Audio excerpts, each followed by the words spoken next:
नमस्कार दर्शक हो, मी सध्या पंढरपुरातील DYSP कार्यालयाजवळ असलेल्या रेल्वे पुलाजवळ उभा आहे.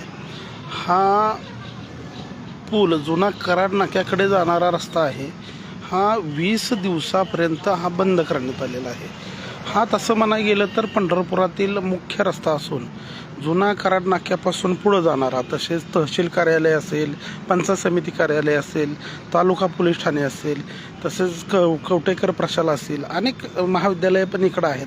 त्यामुळे हा रस्ता बंद केल्यामुळे जवळजवळ 20 दिवस सामान्य नागरिकांची तसेच विद्यार्थ्यांची मोठी अडचण होणार आहे.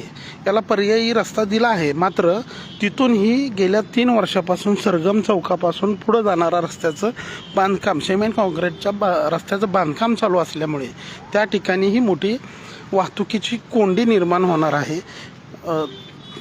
त्यामुळे प्रशासनाला मोठी अडचणीचा सामना करायला तुम्ही या ठिकाणी बघू शकता. रेल्वेच्या पुलावरून नागरिक ये जा करताना दिसत आहेत. हा धोका पत्करून नागरिक जा ये करत असल्यामुळे मोठी अडचण होणार असून प्रशासनाने याकडे लक्ष देण्याची मागणी येथील नागरिकांकडून होत आहे.